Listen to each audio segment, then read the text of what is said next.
Good evening everyone, welcome to civil services study. ये practice set number 2 है UPPSC RO ARO के लिए। आज से इसकी टेस्ट सीरीज स्टार्ट हुई है। मॉर्निंग में हमने जो है टेस्ट नंबर 1 डाला था जिसमें जीएस के प्रश्न थे। ये टेस्ट नंबर 2 है जिसमें हम हिंदी के प्रश्नों को कवर करेंगे। ठीक है, 20 प्रश्न है इसमें, इनकी प्रैक्टिस कर लीजिएगा। देखिए, यूपीपीएससी आरओ एआरओ के एक बार सिलेबस को थोड़ा देख लेते हैं, ठीक है, प्रारंभिक परीक्षा का, ताकि कुछ एक अनुभव हो जाए थोड़ा। तो ये है यूपीपीएससी आरओ एआरओ का सिलेबस। इसमें जो है प्रारंभिक परीक्षा में इसकी प्रीलिम्स में सामान्य अध्ययन के प्रश्न पूछे जाते हैं। ठीक है, जनरल स्टडीज़ के प्रश्न पूछे जाते हैं जो ऑब्जेक्टिव टाइप होते हैं। 2 घंटे की टाइमिंग है, 140 प्रश्न होते हैं और उनका जो टोटल है, जो पूर्णांक होता है, वो 140 ही होता है। और सेकंड मीटिंग में उसी दिन जो है सामान्य हिंदी का पेपर होता है, यानी जनरल हिंदी का पेपर होता है, वो भी ऑब्जेक्टिव टाइप होता है। उसका समय सीमा जो है 1 घंटे ही है। क्यों? क्योंकि केवल 60 ही प्रश्न है। ठीक है, 60 मिनट, 60 क्वेश्चन और 60 ही उनका टोटल है। और हिंदी का सिलेबस है ये, और जीएस का सिलेबस है ये। तो पहले हम हिंदी के सिलेबस को ही देख लेते हैं, क्योंकि इसमें हम हिंदी कवर करने वाले हैं। तो हिंदी में देखिए 6 टॉपिक आते हैं, 6 टॉपिक, और एक टॉपिक से कितने 10 प्रश्न बनेंगे हर टॉपिक से। तो हिंदी के गिने चुने 6 टॉपिक हैं, इनकी तैयारी जो है कर लीजिएगा, बाकी हम तो करा ही रहे हैं। तो कौन कौन से टॉपिक हैं वो? विलोम शब्द, तो विलोम शब्द ही आएंगे। वाक्य एवं वर्तनी शुद्धि, तत्सम एवं तद्भव शब्द, अनेक शब्दों के लिए एक शब्द, पर्यायवाची शब्द, और विशेष और विशेषण। ठीक है, छंद, रस, अलंकार, ये सब कुछ नहीं है, कोई पैसेज वैसेज कुछ नहीं आता है इसमें। हिंदी का जो है यही सिलेबस है, इन 6 टॉपिक को ही पूछा जाएगा। एक एक टॉपिक से जो है 10-10 प्रश्न बनेंगे। अब एक बार जीएस का भी हम सिलेबस देख लेते हैं। तो जीएस में वही है, भारत का इतिहास है, भारतीय राष्ट्रवादी आंदोलन, भारत एवं विश्व का भूगोल एवं प्राकृतिक संसाधन, सामान्य विज्ञान से प्रश्न पूछे जाएंगे, भारतीय कृषि एवं वाणिज्य से और व्यापार से प्रश्न पूछे जाएंगे, जनसंख्या, इसमें सेंसस आता है, परिवार एवं नगरीकरण, ठीक है, भारत के संदर्भ में, भारतीय राजतंत्र, अर्थव्यवस्था और संस्कृति से संबंधित प्रश्न पूछे जाएंगे, वर्तमान राष्ट्र एवं अंतर्राष्ट्रीय महत्वपूर्ण घटनाएं, यानी नेशनल और इंटरनेशनल करंट अफेयर्स आएगी 1 साल की। उत्तर प्रदेश की शिक्षा संस्कृति से प्रश्न होंगे, उत्तर प्रदेश की कृषि, उद्योग, व्यापार एवं रहन सहन और सामाजिक प्रथाओं के संबंध में विशिष्ट जानकारी, और सामान्य बौद्धिक क्षमता से प्रश्न पूछे जाएंगे। 10 से 12 प्रश्न जो है इसमें रीजनिंग, थोड़ी सी मैथ, इस तरह के पूछे जाते हैं। तो ये तो हो गया प्रारंभिक परीक्षा का सिलेबस। ठीक है, अब मुख्य परीक्षा में क्या होता है? मुख्य परीक्षा भी कम से कम इसकी 40% ऑब्जेक्टिव टाइप ही है। ठीक है, उसमें 120 प्रश्न का ऑब्जेक्टिव टाइप जीएस का पेपर आता है और 30 प्रश्नों का उसमें ऑब्जेक्टिव टाइप एक हिंदी का पेपर आता है। तो ये तो 120 नंबर, 120 क्वेश्चन, 120 मार्क्स के हैं मेंस में, और ये जो 30 हिंदी के प्रश्न हैं ये 60 मार्क्स के हैं। ठीक है, 60 अंक के हैं ये, यानी ये एक प्रश्न 2 नंबर का है यहाँ पर, यानी 60 और 20 180। ठीक है, 180 तो ऑब्जेक्टिव टाइप ही हो गए। 180 मार्क्स जो है वो ऑब्जेक्टिव टाइप ही हो गए मुख्य परीक्षा में। बाकी जो बचा हुआ है उसमें एक लेटर लिखना है और जो है एस्से लिखना है। ठीक है, लेटर के साथ ही एक ट्रांसलेशन आती है हिंदी इंग्लिश में, हिंदी इंग्लिश की हिंदी में। तो चलिए स्टार्ट करते हैं, इसकी प्रैक्टिस करते रहिएगा। प्लेलिस्ट इसकी बना रखी है, डिस्क्रिप्शन बॉक्स में लिंक है, वहाँ पर आप टेस्ट नंबर 1 से लेकर जितने भी टेस्ट समीक्षा अधिकारी या आरओ एआरओ के होंगे उनकी प्रैक्टिस करते रहिएगा। चलिए, तो क्वेश्चन नंबर 1 पर आ जाइए। जो हमने मॉर्निंग में इसका टेस्ट 1 डाला था उसमें ब्लैक बैकग्राउंड रखा था, लेकिन कुछ कमेंट आए थे कि स्पष्ट दिखाई नहीं दे रहा, पढ़ने में दिक्कत हो रही है, तो वाइट बैकग्राउंड ही सही है। तो पहला प्रश्न है, निम्नलिखित में से किस वाक्य की वर्तनी जो है शुद्ध है? शुद्ध वर्तनी का चयन कीजिए, यानी पूरी तरह से शुद्ध वाक्य होगा फिर वो।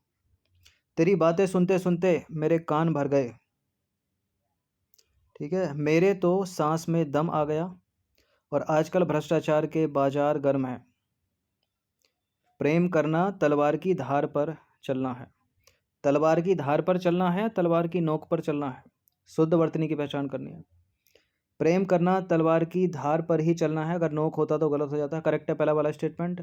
आजकल भ्रष्टाचार के नहीं भ्रष्टाचार का बाजार गर्म है, मेरे तो नाक में दम आ गया सांस में नहीं, तेरी बातें सुनते सुनते कान पक गए, पक भर नहीं गए।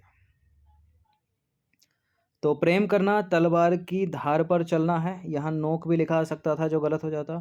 आजकल भ्रष्टाचार का बाजार गर्म है, मेरे तो नाक में दम आ गया, और तेरी बातें सुनते सुनते कान पक गए। नंबर 2 पर आ जाइए। निम्नलिखित में से किस वाक्य की वर्तनी जो है अशुद्ध है, यानी 3 शुद्ध होंगे और 1 होगा अशुद्ध, उसी को पहचानना है। जैसा बोओगे वैसा काटोगे, यह काम करो या अपने घर जाओ, ताजमहल की सौंदर्यता अनुपम है, और पधार कर अनुग्रहित करें। सॉरी, अशुद्ध की पहचान करनी है, यानी 3 शुद्ध होंगे 1 अशुद्ध, उसी की पहचान करनी है। यही बोला था क्या स्टार्टिंग में भी? चलिए, जैसा बोओगे वैसा काटोगे, सही है, ये वाक्य सही है। यह काम करो या अपने घर जाओ, यह काम करो या अपने घर जाओ, सही है। ताजमहल की सौंदर्यता अनुपम है, ताजमहल की सौंदर्यता अनुपम है या ताजमहल का सौंदर्य अनुपम है? गलत, ऐसी। पधार कर अनुग्रहित करें, अनुग्रहित सही लिखा है, ये सही है। तो ताजमहल का सौंदर्य अनुपम है, ये वाक्य शुद्ध होगा। वर्तनी की दृष्टि से शुद्ध शब्द है कौन सा इसमें? उज्ज्वल, हिरण्यकश्यप, महत्व, कवित्री। महत्व सही है, गलत है। उज्ज्वल भी गलत है, इसमें 2 छोटे छोटे जा बनेंगे। हिरण्यकशिपु होता है, कवित्री सही है। तो कवित्री सही लिखा है यहाँ पर। महत्व इस तरह से लिखा जाता है, 2 छोटे छोटे ता बनते हैं। हिरण्यकशिपु होता है, और उज्ज्वल ये तो फेवरेट है। इसमें हिंदी ग्रामर से संबंधित प्रश्न पूछे जाते हैं, उज्ज्वल जरूर मिलेगा आपको। 2 छोटे छोटे जा बनेंगे इसमें। अशुद्ध वाक्य की पहचान कीजिए तो, रात भर कुत्ते भौंकते रहे, वह दूध जमा रही है, उसके पैरों में बेड़ियां पड़ गईं और राष्ट्रपति ने पुरस्कार भेंट किए। बेड़ियां पैरों में पड़ती हैं, गले में पड़ती हैं? सही है, उसके गले में, उसके पैरों में बेड़ियां पड़ गईं, वह दूध जमा रही है, रात भर कुत्ते भौंकते रहे, राष्ट्रपति ने पुरस्कार भेंट किए, यही गलत है। तो राष्ट्रपति ने पुरस्कार जो है प्रदान किए, ना कि भेंट किए। अशुद्ध वाक्य की पहचान कीजिए। देखिए, शुद्ध अशुद्ध जो सिलेबस में लिखा है वहाँ पर, तो या तो वाक्य शुद्धि करने के लिए आएगा या फिर सीधा सीधा शब्द शुद्धि वाला आएगा, तो कुछ भी आ सकता है। कभी कभी ऐसा आता है कि 5 ही आ गए, 5 ही आ गए, कभी कभी 10 के 10 शब्द ही आ गए, और कभी कभी 10 के 10 वाक्य ही आ गए। अशुद्ध वाक्य, मेरे मित्र की पत्नी विदुषी है, जया एक बुद्धिमती बालिका है, हिमालय पर्वत का राजा है, रामायण हमारा भक्ति ग्रंथ है। मेरे मित्र की पत्नी विदुषी है, सही है। जया एक बुद्धिमती बालिका है, सही है। हिमालय पर्वतों का राजा है, गलत है।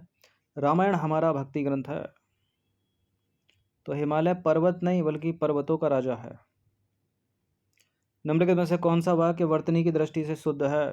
अधिकतर हिंदी के लेखक निर्धन है, यहाँ पर शुद्ध गाय का घी मिलता है, शीतल गन्ने का रस पीजिए, इनमें से कोई भी शुद्ध नहीं है। बताइए, गाय शुद्ध है या गाय का घी शुद्ध है? क्या सही होगा? गलत है ये वाला। यहाँ पर गाय का शुद्ध घी मिलता है, ये होना चाहिए था। गन्ना शीतल है या गन्ने का रस शीतल है? ठीक है, शीतल गन्ने का रस पीजिए या गन्ने का शीतल रस पीजिए, ये गलत है। यहाँ जो है ना, यहाँ अरेंजमेंट संबंधी अशुद्धि है, ठीक है, क्रम संबंधी अशुद्धि है। अधिकतर हिंदी के लेखक निर्धन है, ये भी गलत है। हिंदी के अधिकतर लेखक निर्धन हैं, तो कोई भी शुद्ध नहीं है इसमें, डी है इसका आंसर। तो इनमें से कोई भी शुद्ध नहीं है, जो शुद्ध रूप होगा वो ये होगा। यहाँ पर गाय का शुद्ध घी मिलता है, हिंदी के अधिकतर लेखक निर्धन हैं, गन्ने का शीतल रस पीजिए। नंबर 7 पर आ जाइए। निम्नलिखित में से कौन सा कोयल का पर्यायवाची नहीं है? काकपाली, वसंत दूत, श्यामा, अचला। काकपाली है, वसंत दूत है, श्यामा है, अचला नहीं है। अचला धरती का है।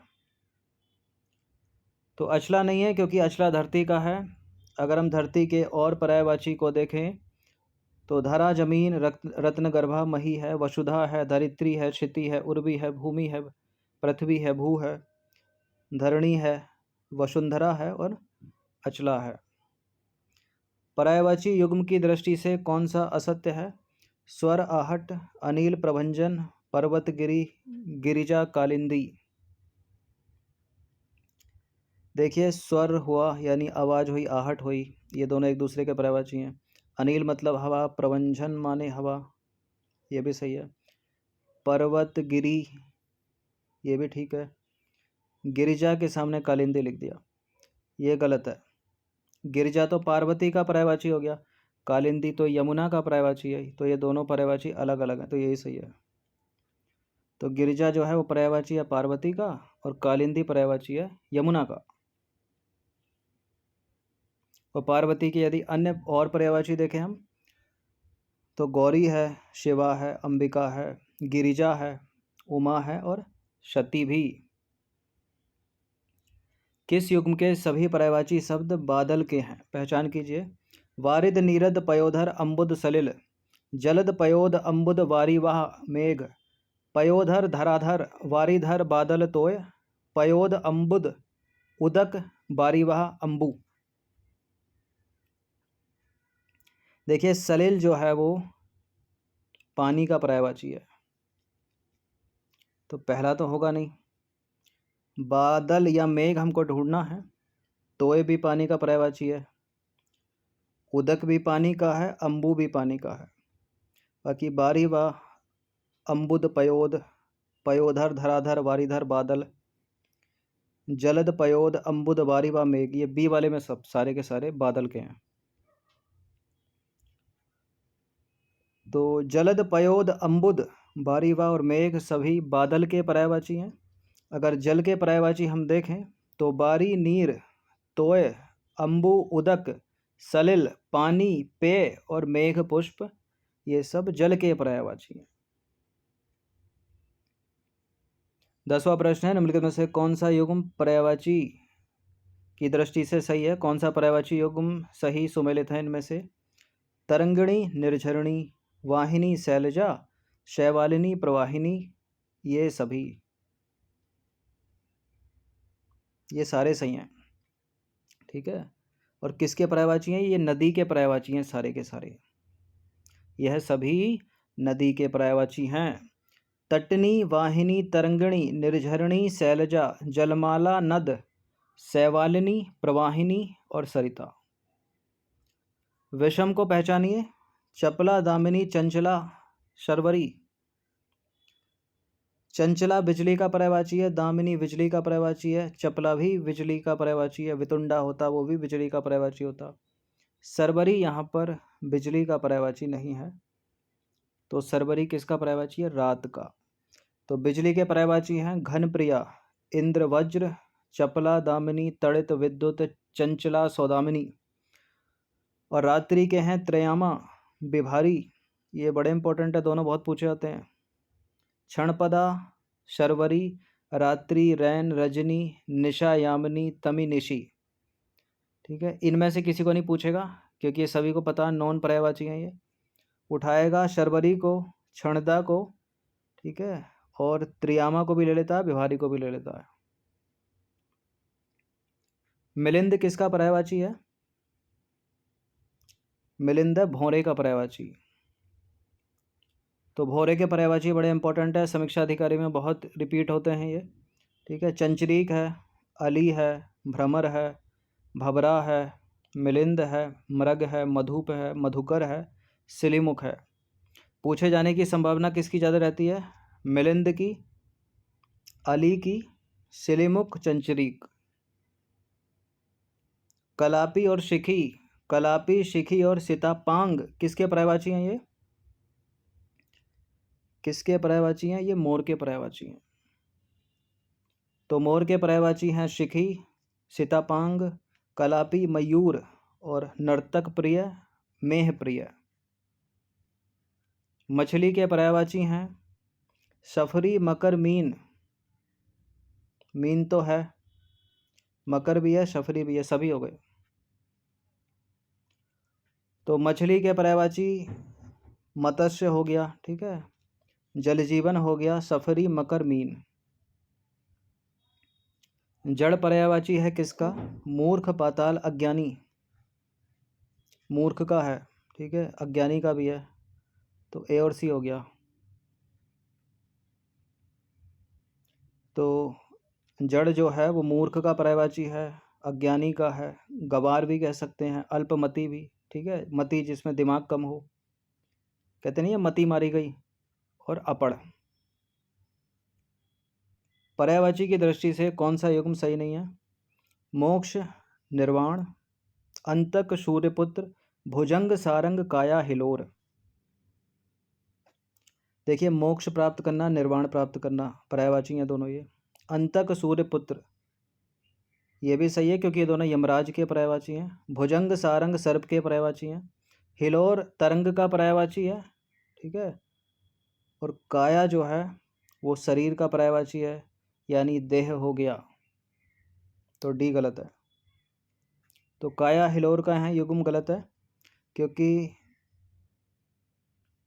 जो हिलोर है वो जो है उर्मी का पर्यायवाची है, या तरंग के पर्यायवाची हैं, इनको कह सकते हैं। अच्छा, अंग के पर्यायवाची कौन से? गात, तन, शरीर, देह, तनु, काया और कलेबर। ये नंबर है, इस पर कॉल या व्हाट्सअप करके आप यूपीपीएससी आरओ की पेड सीरीज़ प्राप्त कर सकते हो, जिसमें मिलेंगे आपको फुल टेस्ट टेलीग्राम पर। नंबर 17 पर आ जाइए। निम्नलिखित युग्म में के तीनों शब्द स्त्री के पर्यायवाची हैं। किस युग्म के तीनों शब्द स्त्री या औरत या महिला के पर्यायवाची हैं? वनिता, कांता, सुंदरी, अबला, रमणी, निम्नगा, रमणी, त्रिपथगा, कामिनी, सुंदरी, उर्मी, विभारी। जैसा कि अभी आपने ऊपर किसी प्रश्न में देखा था, विभारी जो है वो रात का पर्यायवाची है, हमको स्त्री का पर्यायवाची ढूंढना, तो ये तो होगा नहीं। त्रिपथगा गंगा का पर्यायवाची है, इसको एलिमिनेट कर दीजिए। निम्न का गंगा का पर्यायवाची है, इसको एलिमिनेट कर दीजिए। बनिता, कांता, सुंदरी, ये तीनों के तीनों पर्यायवाची स्त्री के हैं। अबला भी है, रमणी भी है, लेकिन निम्न का नहीं था तो गलत है। रमणी है, कामिनी है, सुंदरी है, उर्मी भी नहीं है यहाँ पर। उर्मी जो है वो तरंग का पर्यायवाची है, यानी हिलोर। तो वनिता, कांता, सुंदरी, ये तीनों के तीनों जो हैं वो स्त्री के पर्यायवाची हैं। स्त्री या औरत के अन्य पर्यायवाची यदि देखें तो नारी, महिला, अबला, औरत, वनिता, रमणी, कामिनी, कांता, सुंदरी, विभारी रात का पर्यायवाची है। निम्न का त्रिपथ का गंगा के हो गए, और उर्मी हो गया तरंग का। नंबर 18 पर आ जाइए। किस वर्तनी के सभी शब्द शुद्ध हैं? किस युग्म के सभी शब्द वर्तनी की दृष्टि से शुद्ध हैं? अर्पण, अट्टालिका, उन्मीलित, कीर्ति, गायकी, गरिष्ठ, तात्कालिक, धनुष, निरपराध, प्रतिज्ञा, प्रेयसी, पौरुष, प्रमाणिक, बहिष्कार, विराणी, शताब्दी। एलिमिनेट करिए और आंसर निकालिए। गरिष्ठ होता है या गरिष्ठ होता है? गलत है। धनुष भी ऐसे थोड़ी लिखते हैं, धनुष में ये वाला सा आएगा। तात्कालिक सही है, पौरुष सही है यहाँ पर। निरापराध नहीं होता, निरपराध होता है। प्रतिज्ञा में मात्रा छोटी की लगेगी, प्रेयसी में मात्रा बड़ी की लगेगी, तो यह भी गलत है। शताब्दी सही है, बहिष्कार सही है, प्रामाणिक सही है, विरहणी गलत लिखा है, इसमें मात्रा लगेगी ये वाली, तो गलत है, गलत है, गलत है। ये पहला वाला करेक्ट है। अर्पण, अट्टालिका, उन्मीलित, कीर्ति। ठीक है, तो अर्पण सही लिखा, अट्टालिका सही है, उन्मीलित सही है, कीर्ति सही है। सही विरहणी ऐसे लिखा जाएगा, प्रेयसी पे बड़ी की मात्रा, प्रतिज्ञा पे छोटी की मात्रा, धनुष इस तरह से। ठीक है, ये वाला शाह बनेगा। और निरपराध, निरापराध लिखा था, गलत है, जो कि निरपराध होता है, गरिष्ठ होता है, गरिष्ठ टो नहीं होता है, ठो होगा। चलिए, क्वेश्चन नंबर 19 पर आ जाइए। निम्नलिखित में से कौन सा एक युग्म जो है वो सही नहीं है? यह है शुद्ध, यह है अशुद्ध। तिलांजलि, तिलांजलि, जगत जननी, जगत जननी, प्रज्वलित, प्रज्वलित, यशुलाभ, यशलाभ। मतलब एक तरफ है ये अशुद्ध और उधर लिखा है इनका शुद्ध रूप। तिलांजलि जो है वो छोटी की मात्रा आती है, सही है, ठीक है, ये वाला गलत है, तो ये सही हो गया। जगत जननी अशुद्ध है, जगत जननी का जगत जननी होता है, ये सही है। प्रज्वलित अशुद्ध लिखा, प्रज्वलित इस तरह से लिखा जाएगा, ये भी सही है। यश लाभ गलत लिखा है, यशु लाभ भी गलत लिखा है, ये गलत है। फिर अपना आंसर हो जाएगा डी। ठीक है, यशो लाभ होगा वो। ठीक है, यशो लाभ। तो शुद्ध रूप क्या हो जाएगा? यशो लाभ। और गलत तो कुछ भी करते रहो। वर्तनी की दृष्टि से अशुद्ध की पहचान कीजिए तो जरा। ग्रहणी, अनुग्रहित, जागृति, राजनैतिक। ग्रहणी सही है या इस तरह से होगा? सही है। अनुग्रहित सही है या इस तरह से होगा? करेक्ट है। जागृति सही है या इस तरह से होगा? करेक्ट है। राजनैतिक नहीं होता है, राजनीतिक शुद्ध होता है। तो अशुद्ध अपना कौन सा हो गया? डी। बाकी ये शुद्ध, शुद्ध, शुद्ध, और ये है अशुद्ध। तो राजनीतिक होता है। मात्रा देख लीजिए, ना के ऊपर बड़ी वाली है, ता के ऊपर छोटी वाली। तो 20 प्रश्न थे इंपॉर्टेंट। हिंदी के 60 प्रश्न आते हैं, 60 अंक के। ठीक है, 1/3 की इसमें भी माइनस मार्किंग कर दी है आर ओ में। तो इनकी प्रैक्टिस कर लीजिएगा। जिनके 50+ रहते हैं ना हिंदी में, उनके क्वालिफाइड करने की संभावना 90+ हो जाती है। और कोशिश करना इसमें कि 54 ही रखना, 54, 56 इस तरह से आने चाहिए। ठीक है, धन्यवाद।